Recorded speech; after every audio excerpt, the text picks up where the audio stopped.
important and, in my opinion, solemn occasions.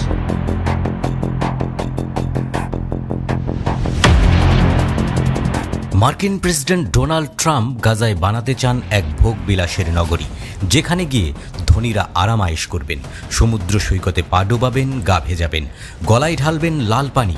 আরামায়েশের সব আয়োজন থাকবে সেখানে, ক্যাসিনোতে হবে হরদম জোয়ার দর কষাকষি।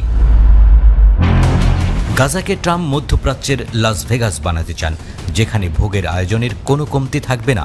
তবে সেই গাজায় থাকবে না কেবল ফিলিস্তিনিরা, তাদেরকে বের করে শরণার্থী হিসেবে পাঠানো হবে মধ্যপ্রাচ্যের অন্য কোনো দেশে।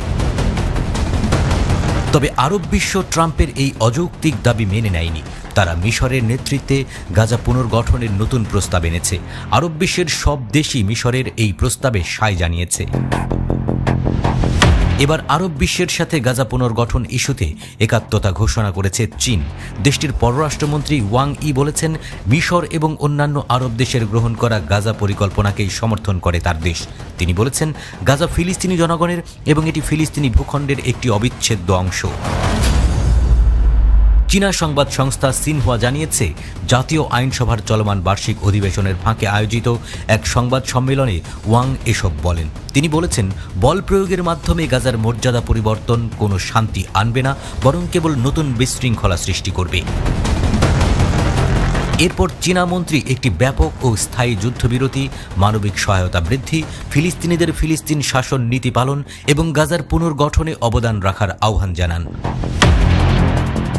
ওয়াং আন্তর্জাতিক সম্প্রদায়কে দ্বিরাষ্ট্রীয় সমাধানের উপর আরও বেশি মনোযোগ দেওয়ার এবং ফিলিস্তিনের স্বাধীন রাষ্ট্র গঠনের প্রতি আরও বেশি সমর্থন দেওয়ার আহ্বান জানিয়েছেন।